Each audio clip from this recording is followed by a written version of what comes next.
YouTube. O pessoal do Instagram já está acostumado aqui. Pronto, YouTube no ar. Meus amigos, hoje nós estamos aqui trazendo um convidado especial nosso. Um prazer enorme receber o Walter Barreto aqui no nosso canal. Hoje nós vamos falar sobre a tendência do mercado imobiliário no Brasil. Vocês vão ver, o Walter é profissional. E, Walter, seja muito bem-vindo aí ao nosso Instagram, nosso YouTube. Nós vamos trabalhar com os dois hoje. Seja muito bem-vindo, amigo. Renato, amigo, Renato Arléo, muito obrigado pelo convite. Uma alegria enorme estar aqui com você. Pronto, beleza. Olha, deixa eu falar, é claro que eu vou pedir o Walter para se apresentar. O Walter é arquiteto, eu já vou adiantar alguma coisa. Foi presidente da ADEME Bahia, um empreendedor de sucesso. O que ele fez na vida dele, eu acompanhei algumas coisas, que nós fizemos algumas coisas juntos. E o que ele fez, ele se deu bem assim no mercado imobiliário. Uma pessoa que eu vejo que pode contribuir muito com muitas pessoas aqui desse canal que nós temos aqui, e a gente sabe que auxilia muita gente que está começando, muita gente do Brasil inteiro. O incorporação imobiliária é um tema que não era divulgado, era uma caixinha pequena, fechada, poucos tinham acesso. Hoje nós estamos aqui divulgando para as pessoas do Brasil inteiro. A cidade do interior pode ver a gente, Porto Velho, Minas Gerais, Rio Grande do Sul, está todo mundo assistindo aqui, a gente sempre aqui, a gente levando conhecimento para as pessoas. Então, meus amigos, Walter Barreto, eu vou pedir a ele para se apresentar aqui para a gente, falar um pouco dele, e a gente vai entrar no tema em seguida, tendências do mercado imobiliário no Brasil. Então, Walter, a palavra é sua.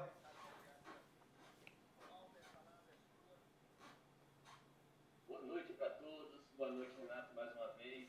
Muito obrigado pelo convite. Eu sou arquiteto e urbanista, formado pela Universidade Federal da Bahia.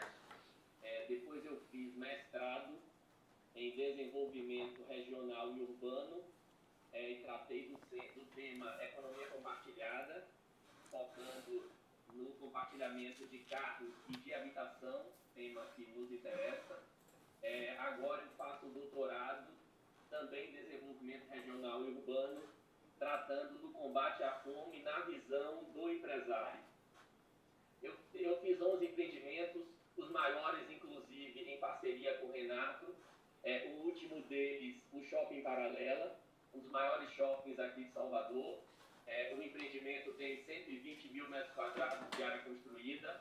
Fizemos, né, Renato, hotéis, shoppings, empresariais, foram muitas unidades, todas na área comercial. Eu sou também conselheiro do grupo de apoio à criança com câncer, e fui presidente da ADEME em 2008 e 2010, da ADEME Bahia. Beleza, amigo, que currículo bom, viu? Assim, e eu vejo que você tem não é todo empresário que tem isso, né? Eu vi aí que tem uma coisa das humanas aí, né? De você querer trabalhar, fazer o doutorado ligado. Como é o tema do seu doutorado? Pode repetir de novo aí, Walter? O doutorado que eu estou fazendo é o combate à fome no Brasil, políticas públicas, ações empresariais. Eu acho que nós, empresários, temos também que entrar nessa questão e tratar desse tema, e não só ficar o governo se capitalizando e tratando dessa questão. Eu acho que o empresário tem que tratar das desigualdades sociais no Brasil. Bem legal, amigo. Eu já sabia dessa sua veia para esse negócio. Eu vejo que você tem uma pessoa assim que se preocupa com o social. Eu vi isso trabalhando contigo. Vou contar uma rápida aqui antes da gente entrar no tema. Quando a gente foi fazer o Shopping Paralelo, eu me lembro que a gente estava conversando a estruturação, aí você chegou para mim e disse assim: Renato, vamos fazer um café da manhã diferenciado para os funcionários.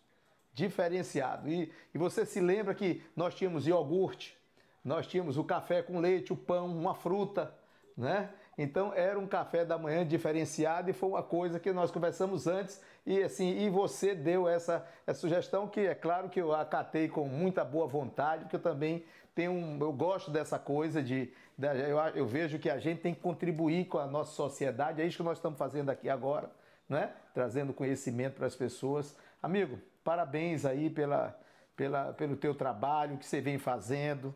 Bom, vamos entrar um pouquinho aqui já direto nos nossos assuntos. A internet tem essa coisa, né? O povo fica querendo. E aí, vamos começar? Então, assim, Walter, deixa eu fazer uma pergunta para você. No seu ponto de vista, qual a importância do mercado imobiliário para o nosso país? Assim, vamos começar por aí para depois a gente entrar nas tendências. O mercado imobiliário, ele gera muita riqueza, emprego, renda, impostos. Isso a gente domina muito bem. Só que nós vamos muito mais além disso. Nós, do mercado imobiliário, nós fazemos a cidade legal. Nas grandes capitais, nas grandes cidades brasileiras, e eu acho que até em todas as outras, mas nas grandes cidades isso é mais visível, nós temos um percentual muito grande da área urbana das cidades com ocupações legais, fruto das desigualdades sociais, mas que termina sendo um fato e prejudicando todo o conjunto, inclusive a questão ambiental. Nós construímos a cidade pautada no meio ambiente, na licença ambiental, no alvará de construção, no emprego com carteira assinada. Então, o crescimento do mercado imobiliário significa ter uma cidade com mais qualidade de vida para se viver, para se morar, com o meio ambiente preservado.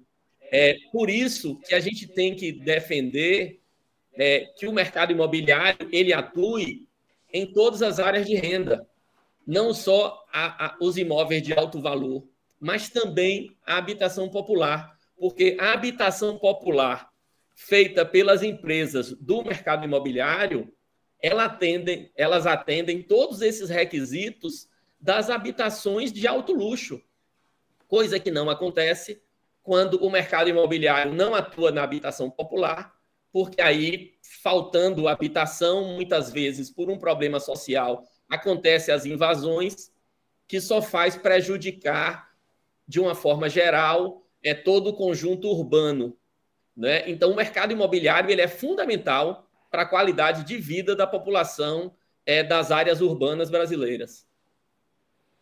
É isso aí, amigo. Não tenha dúvida que a gente vê que uma coisa está ligada à outra, não tem como separar, né? O empreendedorismo, o desenvolvimento social da cidade, crescimento legal. Deixa eu te perguntar uma coisa, Walter, antes de a gente fazer uma pergunta direcionada ao mercado, como é que foi sua experiência como presidente da ADEME Bahia aí num determinado período? Eu sei que a ADEME, ser presidente da ADEME, eu vejo assim que tem é como se fosse assim, um status quase de secretário, né? Secretário do Estado, alguma coisa desse tipo assim. É um pensamento meu que eu tenho com uma relação que eu faço isso aí, né? Como é que foi então essa experiência sua na ADEME?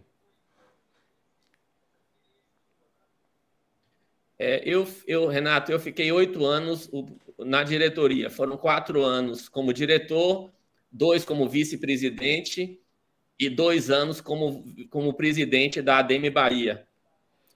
Aí, esse último período da presidência, de 2008 a 2010, que foi exatamente o boom do mercado imobiliário em todo o Brasil. Então, foi um período muito rico para mim, porque foi o período que o mercado imobiliário mais cresceu, só que no meio da minha gestão teve a crise do subprime no mercado imobiliário dos Estados Unidos, que terminou afetando outros países e de forma mais suave aqui no Brasil, mas precisaram de ações públicas e privadas para a gente combater o problema. Eu sou um defensor da participação dos empresários nas associações de classe. Então, eu já fui conselheiro da FIEB, eu sempre frequentei Simpluscom, Associação Comercial, ADEME, todas aqui da Bahia, né? Minha empresa é aqui na Bahia, e acho que isso é muito importante para a troca de conhecimentos, de ideias, de defesa dos interesses do setor, porque registrando é legítimo a defesa do interesse do setor, mas sempre pensando também no coletivo. Então, para mim, eu acho que todo empresário tem que, para o bem da empresa, dos negócios e da coletividade, ele deve participar de associações para troca de conhecimentos. E eu incluo dentro desse grupo de ação e de participação as universidades. Também é sempre muito bom estar na academia, como você, Renato, que é professor, ou seja, eu tenho certeza que isso é muito engrandecedor para o seu currículo e para o seu conhecimento diário. E todos podem fazer. Não, mesmo não sendo professor, pode participar de palestras, frequentar, se colocar à disposição para fazer palestras. Então, o empresário tem que circular. E depois a gente vai ver, quando a gente entrar na questão do tema, que são as tendências do mercado imobiliário, que o incorporador, particularmente, ele precisa sair do escritório, ele precisa circular, porque para montar os produtos, a pessoa tem que entender do funcionamento da sociedade. E aí só se descobre como a sociedade está mudando e nas relações pessoais, convivendo com as pessoas em ambiente rico de conhecimento.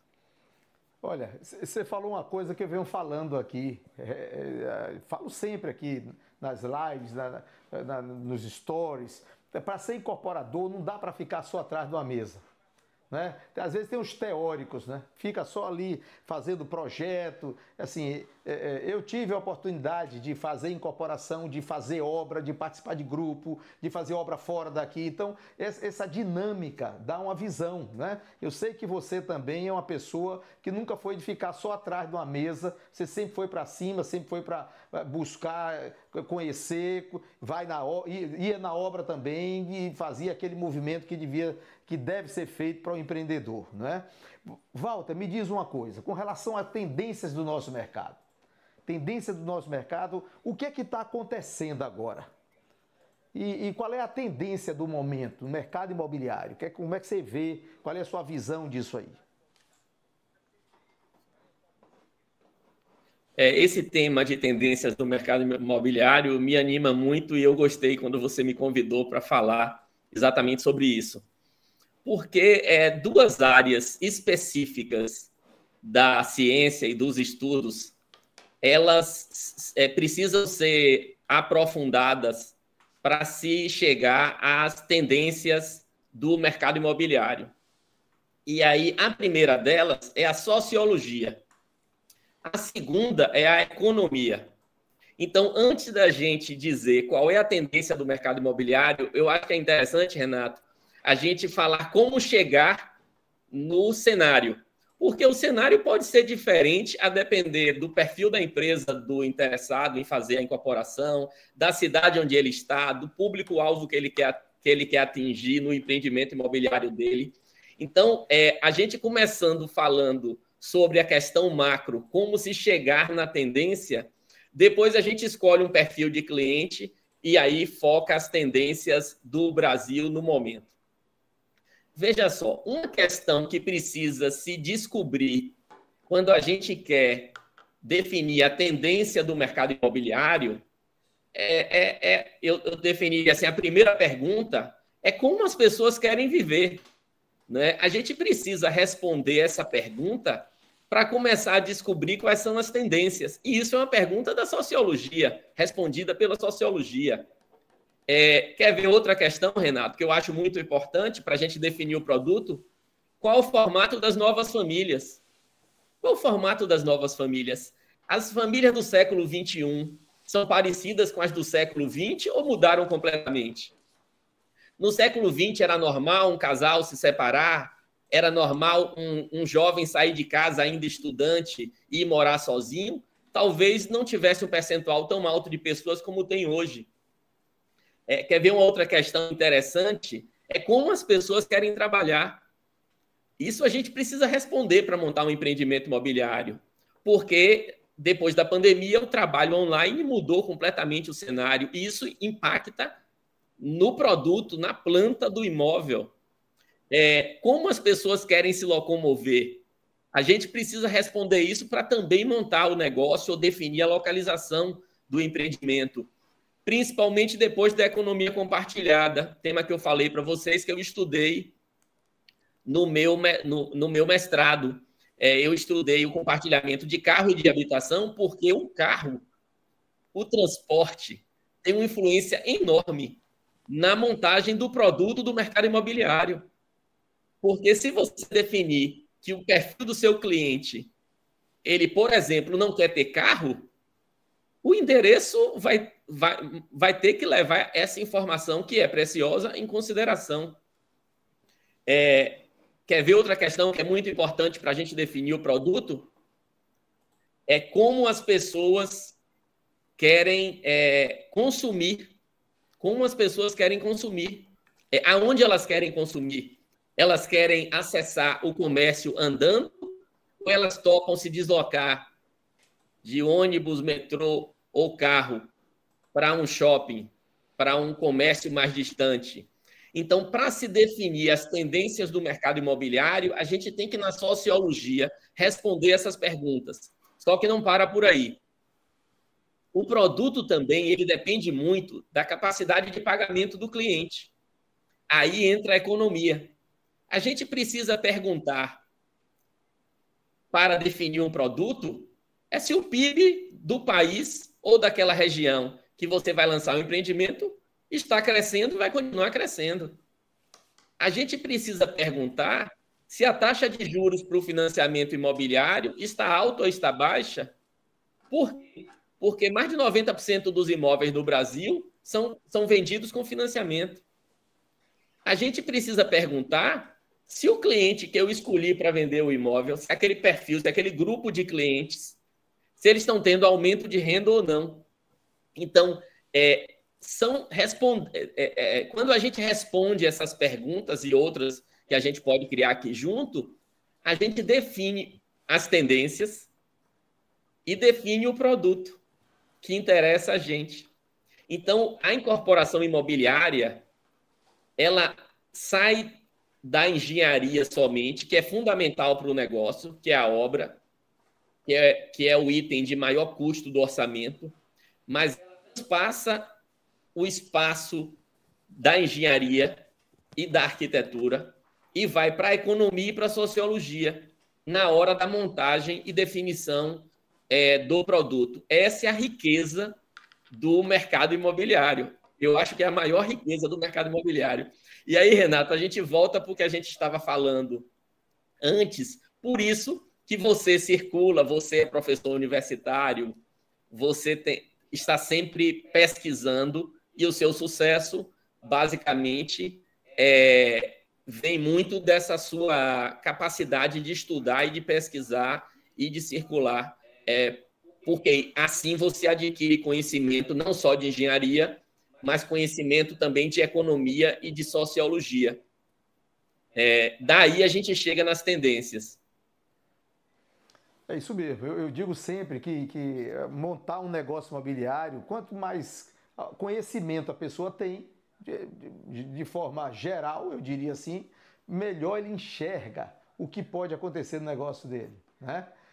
O princípio da analogia de Hudson, né? Estuda-se o passado para entender o presente e se prever o futuro. E a gente vem vivendo assim. Walter, antes da próxima pergunta, você tocou num ponto aí de a gente formatar um negócio imobiliário. Eu vou pedir para você, eu nem combinei com você isso. Eu vou pedir para você, como é que você, assim, seu primeiro empreendimento imobiliário, como é que você resolveu montar seu primeiro empreendimento? O que foi que trouxe para você ali, naquele momento do primeiro empreendimento? Porque a gente tem muita gente aqui que está acompanhando a gente querendo começar, muita gente com medo, muita gente cheia de dúvidas, né? Então, conta pra gente aí rapidamente, ou se você quiser que seja rapidamente, fica a teu critério. Como é que foi essa coisa do seu primeiro empreendimento imobiliário, assim, que surgiu a ideia? Como é que foi essa história? Renato, o primeiro empreendimento que eu fiz foi um shopping de bairro aqui em Salvador, num bairro muito conhecido, o Rio Vermelho. Eu, quando resolvi montar a incorporação, eu trabalhava na OAS e trabalhava na OAS na área de incorporação. E saí para montar a minha própria empresa. E fiquei pensando que empreendimento lançar. E vocês sabem, aqui na Bahia, o mercado imobiliário e o setor de construção civil sempre foi muito forte. A Odebrecht e a OAS são empresas baianas que atuavam no mercado imobiliário muito forte. Na época que eu comecei, a Odebrecht continua atuando de forma muito forte, a OAS hoje mais não, mas nós temos muitas empresas fortes do mercado imobiliário. E eu fiquei pensando que produto lançar para não concorrer, por exemplo, com a Odebrecht ou com a OAS na época. Que seria uma concorrência desleal, eu montando um empreendimento com esses gigantes no mercado imobiliário. Eu aí claramente vi que eu tinha que lançar um produto inovador e que eles não tivessem. Eu peguei do Plano Real já, governo Fernando Henrique Cardoso, eu comecei a empresa no governo Fernando Henrique Cardoso, estavam tendo algumas demissões voluntárias das estatais que estavam incentivando a demissão, e as cidades já estavam com muito engarrafamento e começava um problema de deslocamento. Eu aí percebi que Salvador tinha um grande shopping já, mas nos bairros o comércio funcionava em lojas de rua. E aí começou a surgir também um problema no Brasil, que foi a insegurança pública, que piorou muito, né? Mas na época já era problema. E aí os comerciantes já reclamavam que as lojas estavam correndo risco de assalto e que precisavam contratar segurança. E a segurança particular para uma unidade só é muito cara. Eu aí pensei, considerando que as pessoas estavam perdendo muito tempo no trânsito, se deslocando para grandes shoppings, e que o comércio de bairro ele era em casas, eu disse, poxa, se eu montar shopping de bairro com 50, 100 lojas dividindo os custos de segurança via condomínio, isso talvez seja interessante para o comerciante, porque agrega o valor que tem dentro de um shopping, e a pessoa ir comprar um produto e ver as outras lojas, mas mais baixo, porque o pequeno comerciante ele não podia comprar luvas e pagar aluguéis mais caros nos grandes shoppings. Eu aí identifiquei essa oportunidade e comecei a estudar o assunto. Lancei o Shopping Rio Vermelho, mas fiz uma inovação no produto. Na época, as lojas tinham, em média, 30 metros quadrados. As que ficavam em prédios empresariais. E tinha tido uma mudança muito grande com a entrada da tecnologia, principalmente da compra online. A compra online foi uma revolução no comércio, que fazia com que o estoque da loja deixava de ser necessário. Os produtos estavam todos disponíveis na prateleira, porque na medida que um cliente comprava pela internet, se fazia o pedido automaticamente e o representante entregava o produto também no dia seguinte, uma semana depois, no máximo. Então, com o advento da tecnologia da entrega online, eu reduzi o tamanho das lojas e convenci os clientes que eles poderiam usar toda a área da loja para atendimento do cliente. Convenci os lojistas a usar toda a área da loja para atendimento do cliente, ao invés de ter um estoque. Quem tem a minha idade sabe disso. Antigamente, toda a loja, no fundo da loja tinha estoque, no mezanino da loja tinha estoque. Isso acabou. E eu peguei essa mudança. E aí eu lancei lojas com um tamanho menor de 18 metros quadrados, concorrendo com algumas unidades poucas vendidas no mercado de Salvador, com 30 metros quadrados. Então, o meu preço final era menor e o produto atendia às tendências de mercado da época. Renato, aconteceu um fato que foi muito interessante. Esse empreendimento eu comecei com menos unidades, foram 56 unidades somente. Nós vendemos todas as unidades em um dia. Nós abrimos o stand em um sábado, 8 horas da manhã, às 14 horas do mesmo dia, todas as unidades estavam vendidas. Eu aí descobri que o mercado era enorme. E aí, nesse processo, nós fizemos 11 empreendimentos com características tipo essa que eu falei. Que beleza, hein, amigo? Agora eu te pergunto, você, quando fez o seu primeiro empreendimento, você tinha o dinheiro de fazer o empreendimento? Esse também é uma questão muito interessante que os avanços foram muitos nessa área. Quando eu lancei o empreendimento, eu captei investidores, pessoas próximas, e hoje tem um termo para isso, né? As startups, o mundo das startups, e eu sou mentor em um programa do Sebrae, mentor voluntário em um programa do Sebrae, que é idealizado até pela MIT, um programa muito interessante de escalar empresas. Eu fui buscar, na época não existia esse nome, mas eu fui buscar os investidores anjos. Eu chamei 2 amigos meus que bancaram o fluxo negativo do negócio. E hoje é consenso no mundo das startups que quem quer montar um aplicativo, que quem quer começar um novo negócio, tem que buscar pessoas próximas para fazer o primeiro investimento. Porque no primeiro investimento, o empresário, como não tem nada para mostrar já executado no que ele está querendo lançar, ele só consegue convencer os amigos próximos, porque as pessoas que não conhecem ele não vão investir em uma empresa que está começando. Lógico que depois do 3º, 4º empreendimento em diante, eu já consegui captar recursos com pessoas físicas e investidores de patrimonial que não eram meus amigos diretamente, muitas vezes era amigo de um amigo. E no último empreendimento, no Shopping Paralela, que hoje só a título de referência, porque a maioria das pessoas que estão aqui não são de Salvador, é um empreendimento avaliado em aproximadamente 600 milhões de reais. Eu fui captar recursos dos fundos de previdência. Quer dizer, eu fui escalando o perfil do investidor, né? Nos primeiros empreendimentos, amigos, pessoa física, e nos grandes empreendimentos, grandes fundos com centenas de milhares de recursos. Então, Walter, só clareando mais aí, eu vou clarear um pouco sua resposta pelo seguinte, eu perguntei assim, né, que se você tinha um dinheiro, então você não tinha.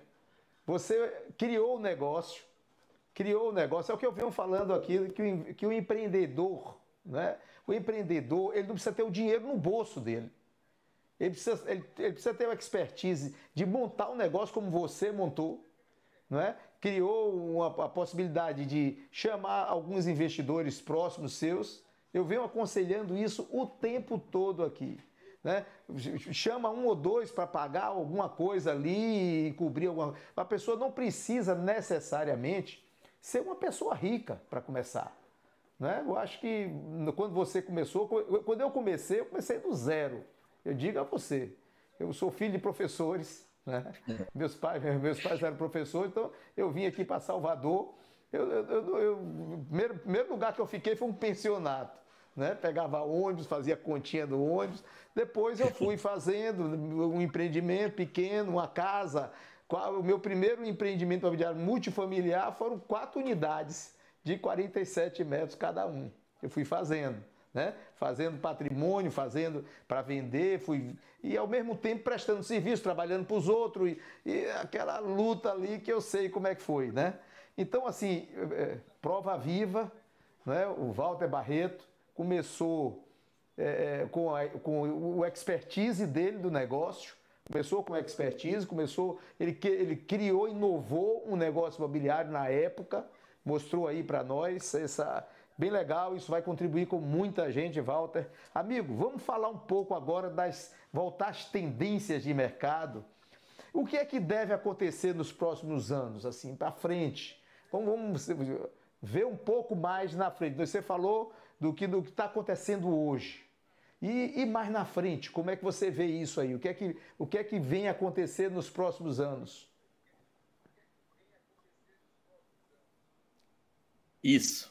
Esse é um tema bom, Renato, porque a gente vai ficar debatendo aqui, mas tem que contar também com o apoio e com as ideias de quem está nos ouvindo. Porque se tem uma questão que é difícil, é prever o futuro, e aí quanto mais pessoas debatendo o tema, melhor.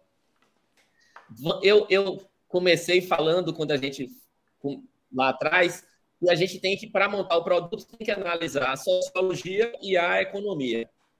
E eu aí vou começar rapidamente pela economia. A gente tem que pensar, e o incorporador, para investir, ele precisa acreditar que naquela região onde ele vai fazer o negócio, e até fazendo uma análise macro, no país onde ele está, o PIB vai crescer, a economia vai expandir. Como no ano passado, em 2023, o PIB cresceu aproximadamente 2,9%, e a perspectiva desse ano é manter um crescimento, se não nessa dimensão um pouco menor, é o que os economistas defendem. Eu acho que nesse cenário a gente tem um cenário positivo. Então, eu acredito no crescimento do mercado imobiliário nos próximos anos. Só que quando a gente vai destrinchar o PIB, a gente percebe, e aí vamos para a primeira tendência, a gente percebe que o PIB do agronegócio é muito maior do que o PIB da indústria e do serviço. E o agronegócio está instalado nas empresas mais próximo das cidades médias do Brasil. Então, a primeira tendência que eu coloco é um crescimento maior do mercado imobiliário nas cidades onde o agronegócio tem influência na geração de riqueza. Então, se você pode montar negócios nas cidades onde o agronegócio é forte, é melhor do que montar em outra cidade onde depende da indústria e dos serviços. E aí, isso gera uma possibilidade de negócios no interior do Brasil, muito maior do que nas capitais. Muito maior do que nas capitais. Registro, isso é uma análise minha, vem de dados, né? Os dados do PIB e do crescimento do PIB nas últimas décadas, que eu acho que vai se manter. Mas a riqueza gerada pelo agronegócio gerar muitos negócios para o mercado imobiliário. Não sei se você concorda comigo nessa área, Renato, porque aí, de fato, eu vou querer um debate entre nós dois e as pessoas que estão aqui nos assistindo. Bom, amigos, deixa eu falar uma coisa aqui, Walter. Tem aqui Luiz Bainan. Boa noite a todos. Cali dizendo boa noite, duas grandes inspirações. Érica, boa noite também. Pessoal do Instagram aqui também se manifestando. Eu quero ver, assim, digam aí vocês que estão assim, assistindo a gente aqui agora, de onde vocês são, que eu quero ver a abrangência da live de hoje, não é? Vamos, se vocês puderem colocar aí, sou de tal lugar, Minas Gerais, seja assim, de onde vocês estiverem, né, para a gente poder ver o tamanho dessa live. E aí, Walter, eu vou te fazer uma pergunta aqui para você ir respondendo, mas de vez em quando eu vou interromper para dizer, olha, fulano está aqui em tal lugar, só para a gente fazer uma dinâmica, não é? Até eu estou sentindo que tem um delay aqui entre a gente, né? Tá tendo um delay. No Instagram. Ele está perguntando aqui que teve uma pessoa que entrou aqui no Instagram e disse que está com um pouco de eco a voz, né? É por causa da TV, né? Bom, então o pessoal da técnica está dizendo aqui que eu acho que é suportável. Olha só o Eric dizendo aqui, Itaquecetuba, São Paulo. Olha, amigo, cidade tem Carla dizendo de Salvador também. Então vão dizendo aí que eu vou falando aqui de onde é que vocês estão. O pessoal do YouTube também pode dizer. Então, amigo, Walter Barreto, estou aqui entrevistando Walter Barreto, arquiteto urbanista, grande empresário no mercado imobiliário. Ele já realizou diversos empreendimentos imobiliários. Está trazendo aqui a contribuição dele aqui para as pessoas, né, que são do mercado imobiliário. Hoje nós temos, eu já falei para ele que muita gente vê, olha, Marcos falando aqui, Aracaju, Marcos de Aracaju, Valdo de Rondônia, É amplo. É isso aí, beleza. Olha aí o pessoal de Rondônia aí participando da live. Rondônia a gente sempre tem gente de Rondônia aqui. Eu acho que eu tenho alguns alunos lá de Porto Velho que participam aqui da nossa live, né? Então, Walter, produto a lançar. Como é que você vê aí essa coisa do produto, lançar um produto agora, o que é que você pensaria em fazer? Para lançar um produto, a gente tem que, eu acho que vale a pena analisar o novo formato das famílias. As famílias mudaram muito, Renata, a gente sabe disso. No passado, por exemplo, no passado, as pessoas só saíam de casa quando casavam. Hoje, muitos jovens saem de casa para morar sozinho antes do casamento, porque antigamente se casava mais cedo, hoje se casa mais tarde. Falando sempre pela média das pessoas, esse assunto é da sociologia, não é da engenharia nem é da arquitetura, é da sociologia. Então, isso define produto. Porque muitas empresas estão lançando apartamentos menores, estúdios, e esses empreendimentos estão vendendo bem por conta da mudança, acho que é por conta principalmente da mudança das famílias. Uma outra questão que mudou muito o perfil do mercado imobiliário foi a mudança que ocorreu no Enem. Quando um estudante pode fazer um vestibular e, com aquele resultado, se credenciar para a faculdade em outra cidade, numa cidade mais distante, isso gerou uma mobilização de pessoas jovens que precisam também de unidades pequenas, que afetam o mercado imobiliário. Nós temos hoje muitas empresas com recursos para bancar o empreendimento, não para venda, mas para aluguel. E os jovens preferem hoje alugar do que comprar. Tema da economia compartilhada que eu estudei no mestrado e vocês conhecem muito bem. O Airbnb para investidor. Então, quando a gente soma todos esses cenários sociais, a gente enxerga que esse mercado da habitação menor, ela vai continuar forte. Vai continuar forte. Quer ver outro exemplo? No passado, lá no século XX, o percentual de pessoas que se separavam era muito baixa. Hoje já é muito alta. Isso também beneficia a venda de unidades menores, porque quando a pessoa se separa, normalmente ele vai para uma unidade menor. No passado, as pessoas queriam mais ter filhos, formarem famílias com mais filhos ou até com filhos. Hoje existe um percentual muito grande de pessoas que não querem ter filho. Isso também viabiliza unidades menores. Quando a gente soma todas essas informações, a gente vê que o mercado de unidades menores é gigante.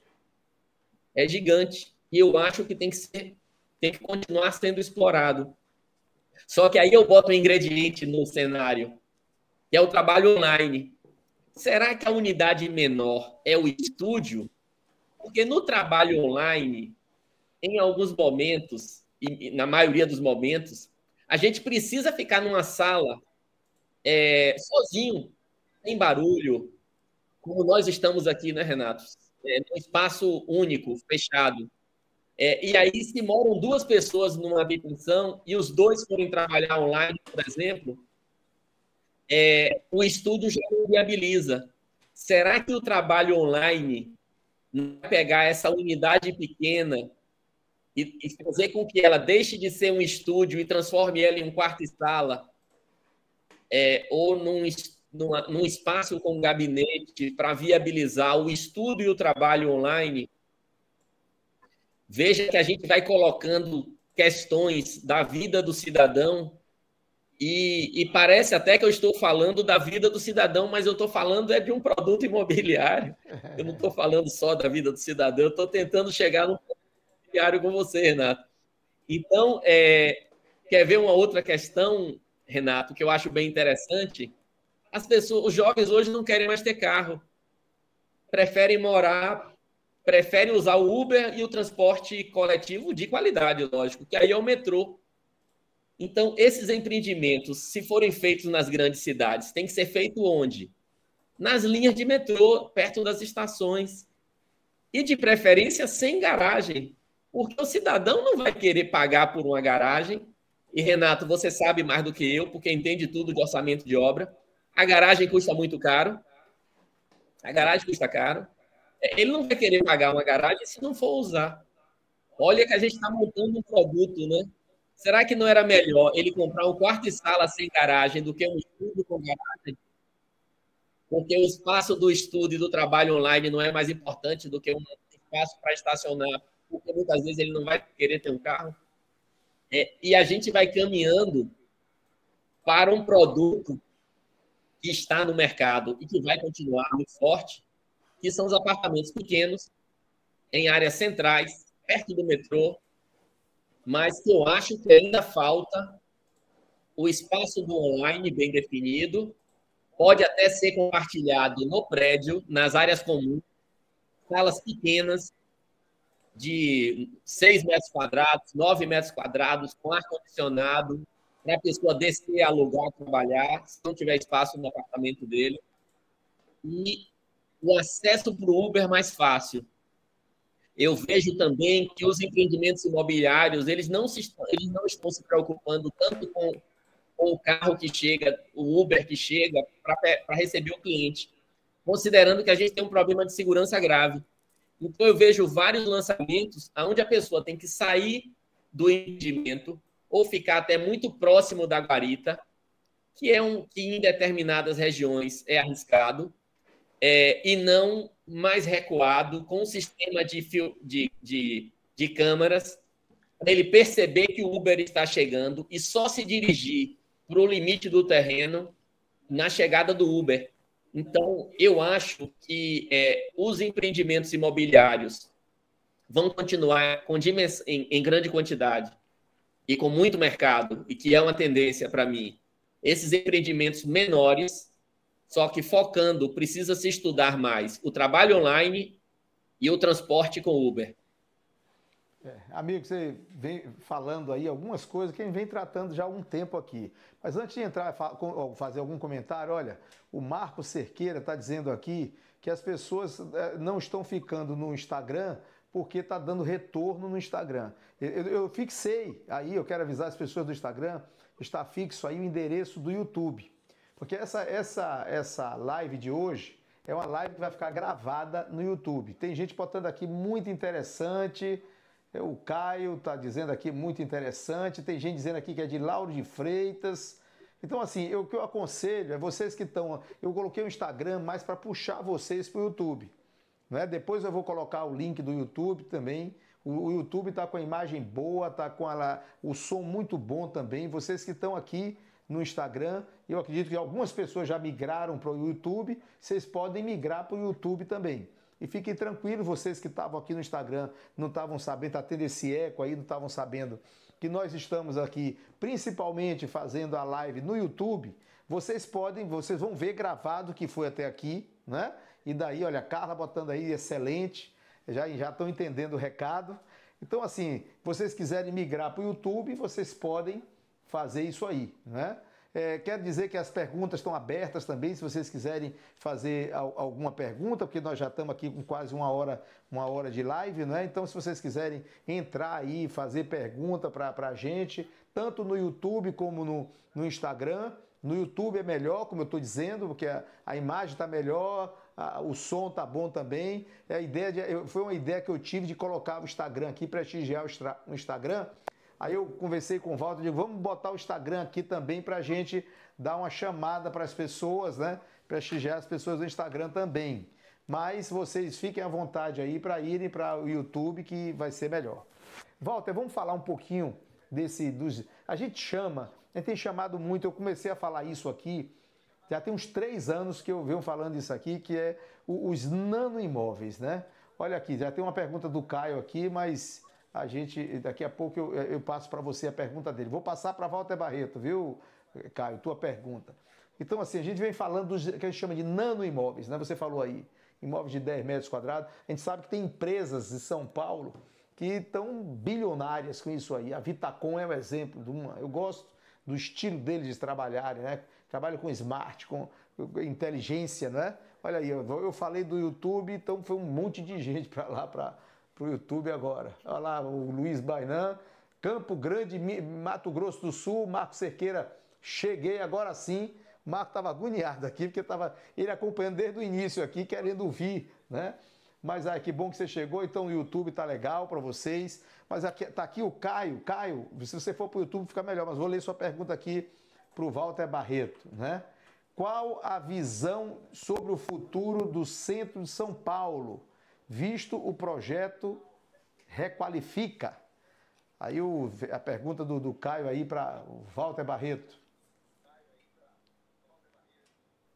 Boa pergunta, Caio. Tratar de centro urbano das grandes cidades. Eu não vou focar São Paulo, porque eu não sou daí, teria que estudar mais profundamente, mas vou falar de forma genérica sobre os centros urbanos. Acontece hoje uma questão muito interessante. No último censo, o censo apresentado agora pelo governo de 2022, vem com informações preciosas. Eu sempre aconselho, abrir um parêntese aqui, eu sempre aconselho o empresário da área de incorporação imobiliária e pesquisar no censo, PIB, população, renda per capita das cidades, e nas grandes cidades você tem por bairro. Então, antes de lançar o empreendimento, pesquisa a renda per capita do bairro, pesquisa os dados específicos do seu entorno de lançamento. Os dados são todos no IBGE, censo 2022.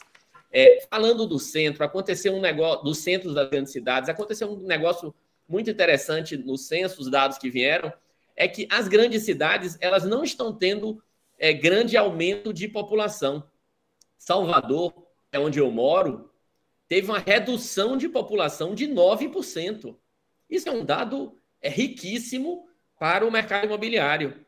O que é que acontece, e o que é que aconteceu na Europa e nas grandes cidades, quando a população ela se estabiliza, não cresce mais e pode até decrescer com o envelhecimento da população ou com até a migração? O que é que acontece? A gente volta para as áreas urbanas dos centros, para a requalificação. Isso é um movimento natural que aconteceu em todos os séculos, em todas as cidades do mundo. Quando a população está crescendo de uma região, você vai abrindo novas avenidas, novas ruas, ampliando infraestrutura, energia, esgotamento sanitário, e a cidade vai crescendo na malha urbana. Quando a população para de crescer, esse movimento já não é mais necessário. O que é que se faz? Vamos requalificar o que nós temos. E aí a sua pergunta foi muito boa para mim, porque eu acho que tem um mercado enorme de requalificação dos grandes centros, seja para os empreendimentos residenciais, e também para os empreendimentos comerciais. Aqui na cidade de Salvador, nós temos um comércio, o comércio antigo, ele tem prédios enormes que precisam ser revitalizados. São Paulo também tem muito isso. O centro de São Paulo eu conheço um pouco, nem de todas as capitais do Brasil, mas São Paulo eu conheço mais. Talvez seja a capital que eu segundo mais conheça no Brasil. Em primeiro lugar, logo Salvador. O centro de São Paulo tem prédios de arquitetura modernista de primeira qualidade, que precisam da revitalização. Só que aí tem um problema urbano gigantesco, que é um problema social, que é das drogas, da pobreza, que precisa ser resolvido para se ter qualidade de vida e se ter até segurança para circular à noite nessas regiões. E aí vamos pensar o que foi que fez os grandes centros das cidades brasileiras se deteriorarem, como acontece com São Paulo, com Salvador, com Rio de Janeiro e várias outras capitais. Com o crescimento da população, se abriu áreas novas das cidades, com um sistema de transporte coletivo mais eficiente, com mais espaço nos empreendimentos para se estacionar, e aí as pessoas migraram, porque era mais confortável migrar. Só que vejam que o cenário mudou. População não cresce tanto mais como crescia. Em alguns locais tem decréscimo, como eu já falei. As pessoas não querem mais usar o carro. Então, vale o local onde tem um transporte melhor. Então, os empreendimentos que foram feitos no século XX sem estacionamento, eles tiveram dificuldade de serem comercializados nas últimas 3 décadas, mas eles voltam agora a ser interessantes porque eles não têm vaga, mas as pessoas também não querem mais ter carro. Basta ter um transporte coletivo eficiente, que aí depende do poder público, metrô, VLT, BRT, eficientes. Olhe que cenário. Somado a isso, empreendimentos bem construídos no passado, com unidades imobiliárias de preço por metro quadrado baixíssimos, que muitas vezes se compra por valores significantes, até por custo muito mais baixo do que comprar o terreno e construir em áreas nobres. Então, é uma oportunidade enorme para salas de escritório, para transformar esses empreendimentos em imóveis para ser comercializado para o turista, porque tem outra informação interessante que valoriza esse tipo de negócio, que é o turista, quando vai para uma cidade, ele prefere ficar no centro, porque no centro tem os grandes edifícios clássicos, antigos, de arquitetura, os teatros, os museus. A maioria desses equipamentos que o turista quer visitar, eles estão no centro das cidades. E mais do que isso, a habitação do estudante, do jovem, da pessoa que mora, dos apartamentos menores. Então, o centro tem que ser visto, o centro das grandes cidades tem que ser visto como grande oportunidade de negócio. Então, amigos, olha, tem algumas pessoas perguntando aqui, eu vou, né? Entrou aí GSR Construções, boa noite, Arléo, Luiz tá aí também, Luiz Baina. Aí é uma pergunta aqui do Luiz, né? Que eu vou fazer a pergunta, vou ouvir o Walter, mas antes, Walter, eu vou contar uma experiência aqui que aconteceu, né? A pergunta baixa aí um pouquinho baixa aí, Henrique. Baixar as perguntas para eu ver a pergunta aí em cima. Tá ali. Bom, tá ali, Luiz. Os nanoimóveis cabem para qualquer tamanho de cidade? Aí eu vou contar uma experiência minha aqui, Walter, que aconteceu há quase 3 anos atrás.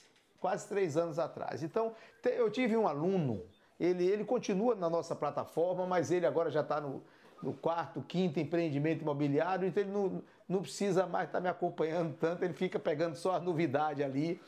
Mas é um aluno meu que eu tenho assim, eu gosto muito dele, pela história de vida dele, né? Que é o Paulo César é o nome dele. E ele é uma pessoa, olha, pessoal do Instagram, já entrou mais gente aqui, e eu vou dizendo que está dando retorno, mas eu quero dizer a vocês do Instagram, vão para o YouTube, o link está aí embaixo.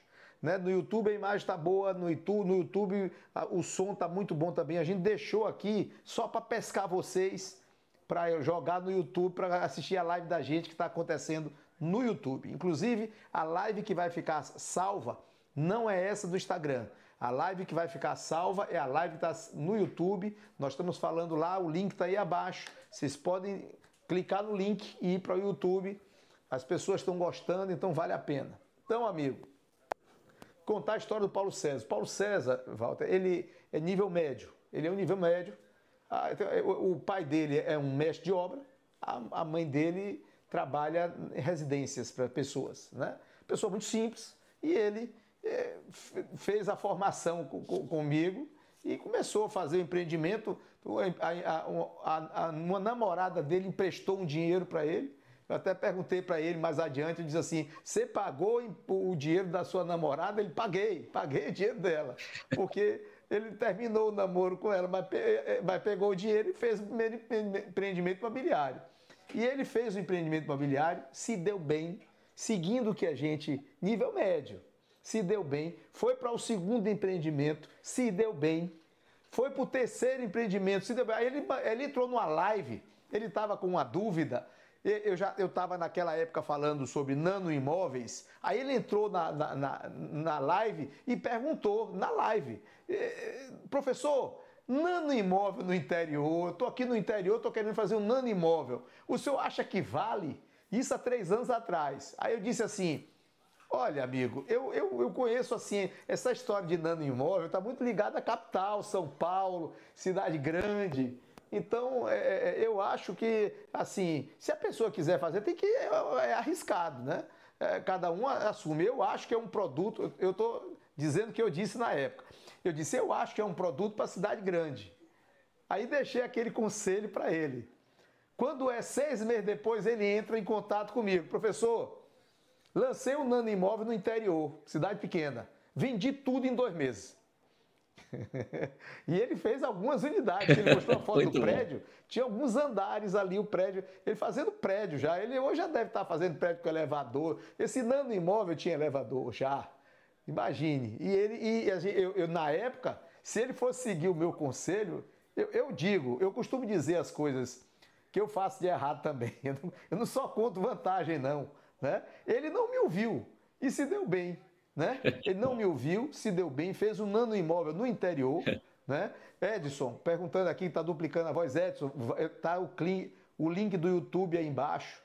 Eu estou deixando ligado o Instagram aqui só para vocês clicarem no YouTube e ir lá para o YouTube através do Instagram, porque no YouTube a imagem está boa e a voz também está saindo bem, o som tá legal. Então, vocês que estão no Instagram, estou vendo que encheu de novo aqui agora, ele vai e enche cada vez que eu falo isso aí, baixa. Então, vão para o YouTube que vocês vão vir. Então, Walter, só trazendo essa experiência, né? A pergunta está dentro disso, mas eu quero ouvir tua opinião também, porque, não sei, de repente pode ter sido sorte dele, né? Mas a tua opinião com relação a os nanoimóveis, cabe para qualquer tamanho de cidade? Aí eu quero ouvir você. Renato, eu acho que você respondeu certo. Como era um produto novo, precisava de muita coragem dele para lançar. E isso é uma característica que tem que ter no incorporador. Mas você, como professor, respondeu certo. O que é que a gente tem que pensar nesse caso? Tem que ver as tendências. A gente viu que o imóvel pequeno, o nanoimóvel, ele atende ao estudante. Foi um dos fatos que a gente colocou lá atrás, estudando a sociologia, a vida das pessoas, atende aos estudantes. Se uma cidade é uma cidade universitária que recebe muitos estudantes de fora, já é uma boa fazer empreendimentos pequenos. Se for uma cidade turística também, a gente já viu que o turista muitas vezes prefere ficar no Airbnb do que no hotel. E aí o investidor compra o apartamento pequeno, o imóvel pequeno, para alugar no Airbnb para o turista.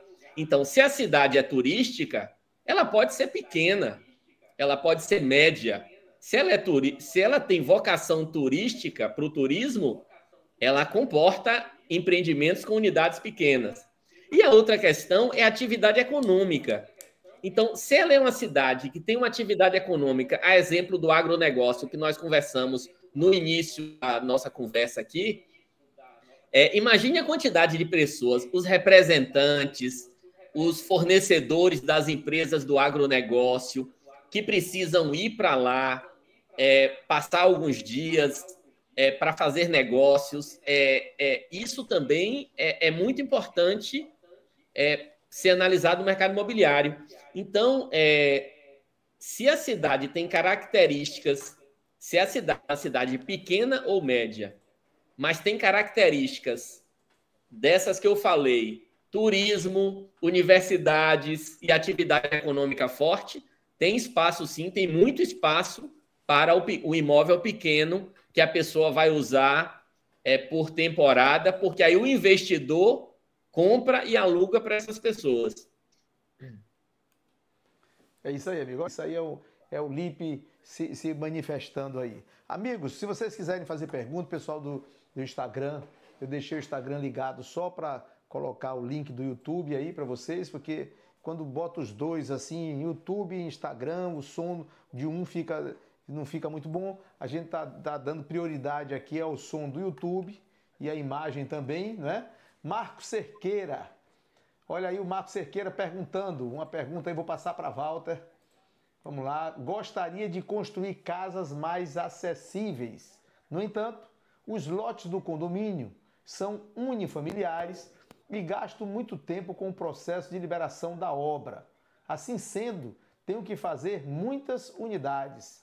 Parece um desabafo dele, mas você quer fazer algum comentário dessa afirmação dele aí, Walter? Não é uma pergunta.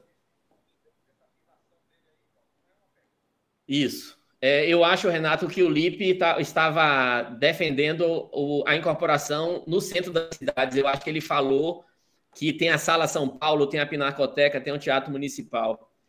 O Marcos falou muito bem, Marcos. Você levantou uma questão, e eu acho que é importante, Renato, a gente falar isso, que a gente está falando aqui como se fosse fácil montar um empreendimento imobiliário, dando ideias, dando sugestões, mas é muito difícil montar um empreendimento imobiliário. E se vocês se baterem nessa dificuldade, não achem que só está acontecendo isso com vocês, não, viu, Marcos? Montar empreendimento imobiliário é muito difícil, são muitos fatores econômicos, sociais, de engenharia, de crescimento da economia local. Então, essa sua questão que você disse, eu quero fazer casas mais acessíveis, mas, no entanto, os lotes do condomínio são unifamiliares e eu gasto muito tempo, o processo de liberação da obra demorado. É exatamente isso, o retrato é exatamente esse. Você tem que listar todas essas dificuldades e ir superando uma a uma. Exatamente dessa forma.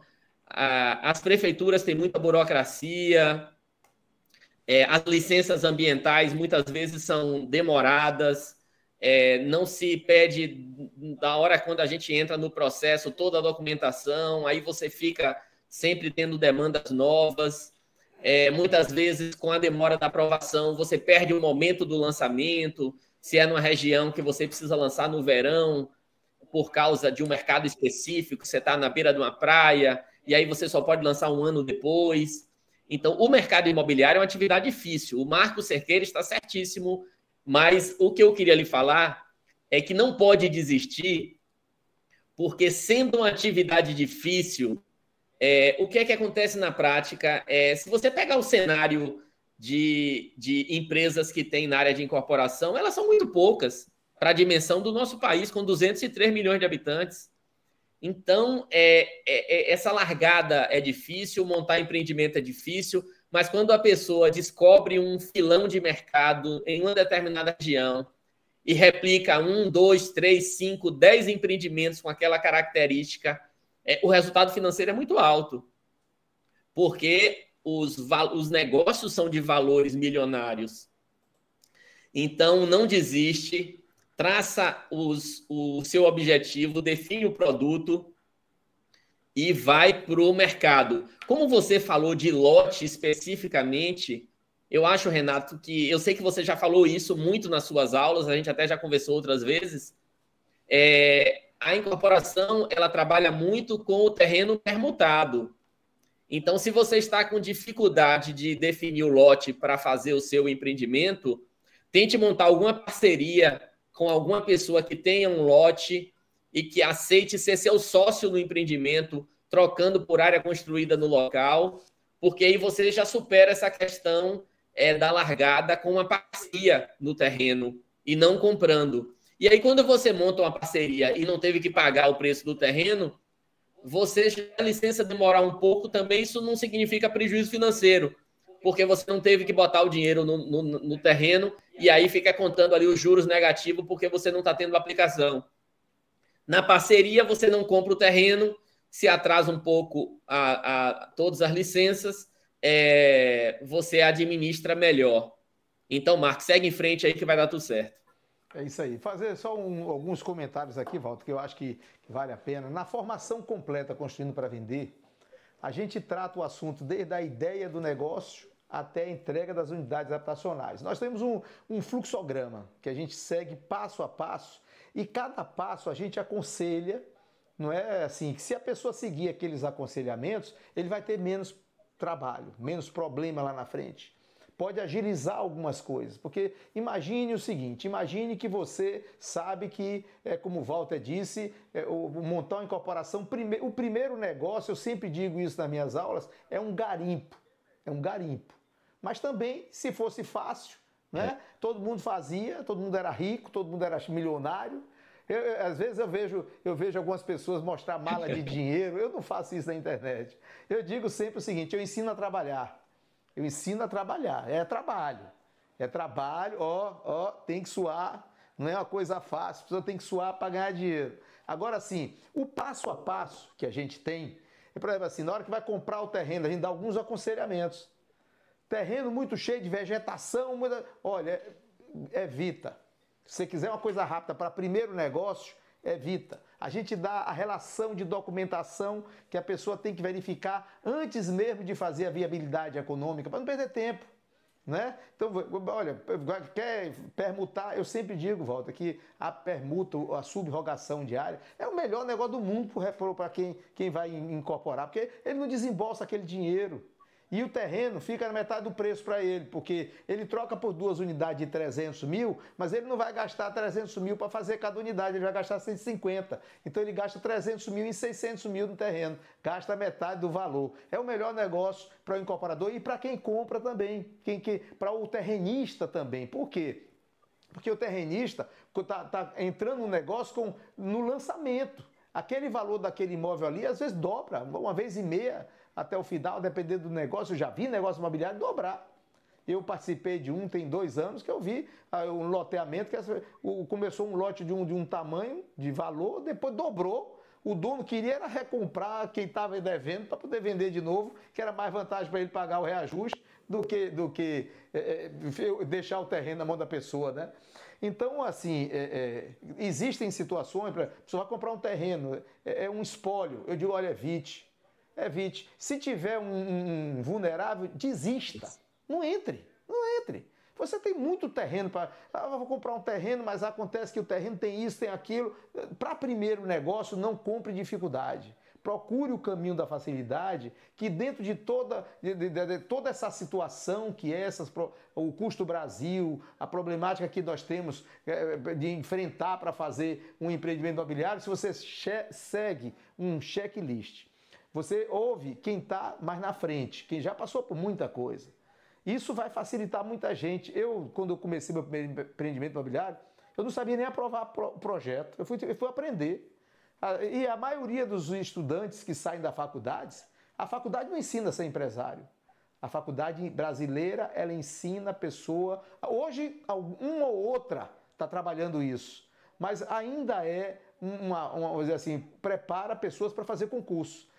E isso não é da agora. Agora a faculdade está começando a pensar, tem a matéria empreendedorismo, não é? Uma ou outra assim, mas não tem essa preparação, né? Então a pessoa é um ramo próspero? Muito próspero. Tem algum risco? Tem. Se a pessoa entrar sem saber, corre risco. Correr risco é você estar numa estrada a 130 quilômetros, apagar o farol e não saber para onde vai.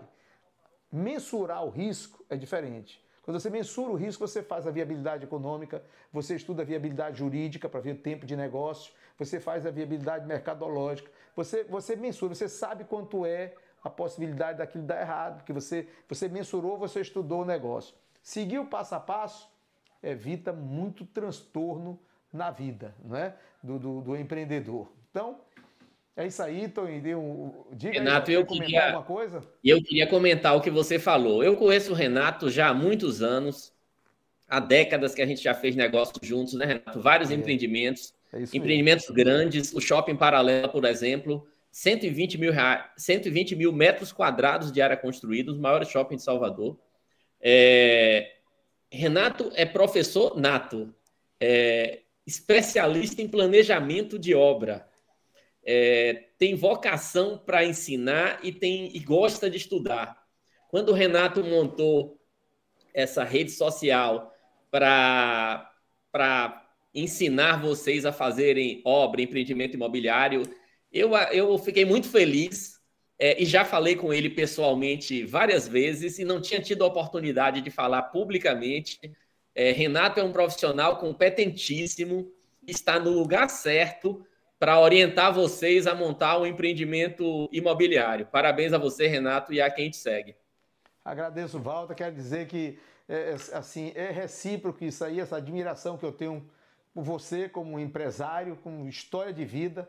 É uma pessoa que eu tenho como referência também. A gente tem algumas referências, né? Então, como empresário, está aí, como pessoa também, que eu vejo que você tem um coração grande, não é? A dissertação que você está fazendo aí, o seu doutorado já mostra isso, né? Você não preocupa, não é uma pessoa assim ligada somente ao dinheiro, você pensa no social. Como empresário, todo mundo quer ganhar bem, né? Mas você tem um pensamento que não é aquele pensamento restrito, não é? E você pensa de uma forma mais ampla, pensando na humanidade, nas pessoas, no social. Eu acho isso muito legal, amigo. Olha, o Marcos Cerqueira colocou ali, ó, obrigado, sou construtor, mas percebo em meu mercado de que quem entra na incorporação para lotear nunca mais volta a construir. Lotear é a mina e o segredo está na incorporação.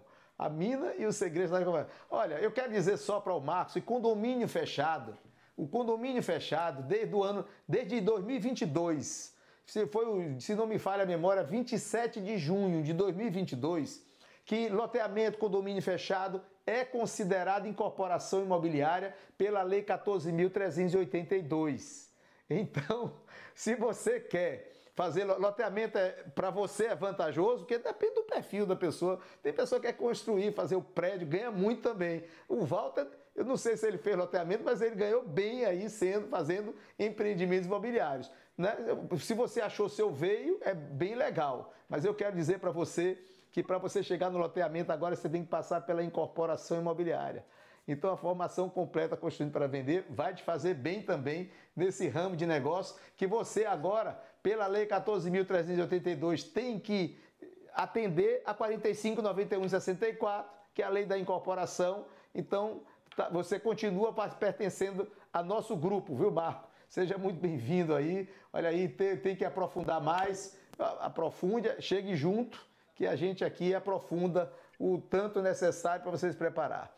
Amigos, tem mais alguma pergunta? Walter, quer trazer mais algum assunto, alguma coisa assim para as pessoas? Eu queria fazer um comentário otimista. A tendência de redução de juros do Brasil, que já vem acontecendo, que vai continuar agora em 2024 e que vai seguir para 2025, ela vai gerar muitos negócios no mercado imobiliário. A hora de montar empreendimento é agora, porque o correto, a gente está no momento correto para montar empreendimento imobiliário. A taxa de juros ainda está alta, ou seja, é a hora de montar um empreendimento, mas o tempo de se montar um empreendimento nunca é menor do que 6 meses, 1 ano. É um processo lento, a gente sabe disso. E começar a montar um empreendimento agora para lançar em 2025, por exemplo, vai ser um espetáculo. Porque com a redução da taxa de juros, o financiamento imobiliário ele avança com as prestações mais baixas para o consumidor final. A maioria dos imóveis vendidos no Brasil e no mundo todo, eles são financiados, a maior parte do valor é financiada. E com taxa de juros alta, fica difícil o cliente comprar financiado. Então, por conta da pandemia, a pandemia fez o juro subir. Isso criou uma demanda reprimida. Então, o mercado imobiliário vem, desde a pandemia até agora, com resultados baixos. Aí alguém pode dizer, mas isso é um resultado ruim. É ruim para quem fez negócio na pandemia. Mas quem vai fazer negócio em 2024 e 2025, isso é uma notícia boa. Porque se tem uma demanda reprimida porque os juros estavam altos e agora com a queda dos juros, o aumento do crescimento do mercado imobiliário vai ser muito rápido, vai ser muito grande. Então, se preparem para grandes lançamentos em muitas áreas, em vários setores do mercado imobiliário no Brasil, nos próximos meses e nos próximos anos. Beleza, é isso aí, amigos. Quero agradecer aí a presença de todos. Pessoal do Instagram, a gente botou o Instagram aqui só para chamar para o YouTube, eu tenho dito aqui. Essa live ela vai ficar gravada no YouTube Eu devo estar hoje colocando o link lá no Instagram para que vocês possam, vocês que não puderam entrar no YouTube por algum motivo, vocês possam clicar no link e assistir a live que está gravada no YouTube. Vai ficar disponível, aberto lá para todos. É claro que é provável que a gente coloque essa live na nossa plataforma também para se eternizar aí para nossos alunos, mas é uma live que vai ficar no YouTube disponível para todas as pessoas verem ela por completo. Vale a pena. O Walter Barreto trouxe hoje pérolas que vocês podem aproveitar como formação, como empreendedor, vai fazer muito bem para vocês. Quero agradecer aqui ao nosso amigo arquiteto, ex-diretor da ADEME, empresário de sucesso, ex-presidente da ADEME, empresário de sucesso Walter Barreto, uma pessoa que tem assim um conhecimento muito legal. Walter, vou te chamar para outras lives. Você falou uma coisa hoje aqui que eu fiquei assim, eu digo, rapaz, isso dá uma live legal, que é captação de recursos. Né? E você falou do projeto aí que tem, como fazer isso, né? A gente pode conversar isso aí, vamos pensando nisso, que eu acho que isso aí é bastante interessante, principalmente quando você fala startup, né? Possibilidades aí com as redes sociais. Hoje a gente tem assim a internet, como acessar não só os amigos, né? A gente pode buscar isso de outras formas também. Vá pensando nisso aí. Vamos pensar. É um bom tema, viu? Um tema difícil que eu não domino tanto, mas vou estudar o assunto também. Pronto, vamos ver. E eu lhe agradeço muito o convite, Renato. É um prazer enorme estar aqui com você e com os que lhe seguem. É uma alegria para mim. Tá bom, amigo. Muito, muito grato a todos. Walter, muito grato. Agradecido aí pela sua presença. A contribuição muito legal aí para muita gente que assistiu a gente. E ficamos por aqui, amigos. Deus abençoe a todos. Nos vemos na próxima terça-feira com uma nova live. E nós vamos trazer o Walter de volta para a gente aqui também, para uma próxima live aí com a gente também. Abraço para todos. Nos vemos nos stories. Abraço, Walter. Muito grato aí. Abraço, amigo.